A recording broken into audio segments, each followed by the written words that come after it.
Unwashed hands. The religious leaders in Israel hated Jesus because he taught his disciples and all the people not to obey their rules and not to follow their traditions. When Jesus was growing in popularity with the people, the scribes and Pharisees came from Jerusalem all the way to Capernaum in the north on the Sea of Galilee, and they asked Jesus why his disciples would eat bread with defiled, unwashed hands.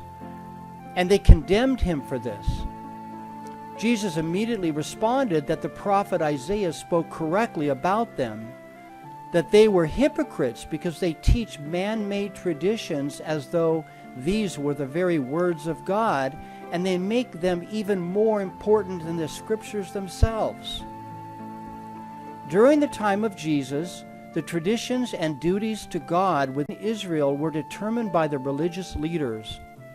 And if the people did not follow them, they were cast out of the synagogue and even out of society. When it came to washing hands, the rules were so meticulous that they became too big of a burden for anyone to follow. For example, before every meal and after every meal, they had to wash their hands with somebody else pouring the water.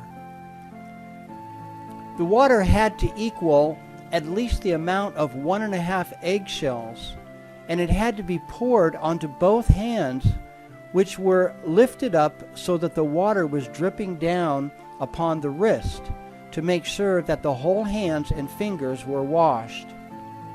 If they came from the marketplace, they had to wash their whole body, and this became a legal duty, and neglect to do so was a crime unto death, and neglecting to wash after one has eaten was, quote, as bad as a murderer, close quote.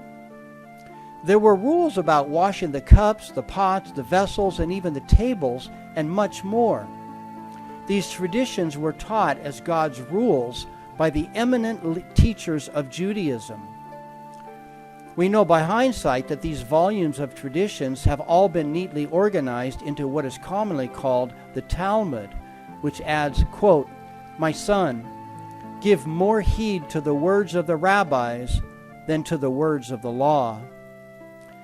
They came to condemn Jesus, but it was Jesus who condemned them for their man-made rules. He finished by saying to everyone listening, "If any man has ears to hear, let him hear." Mark 7:16.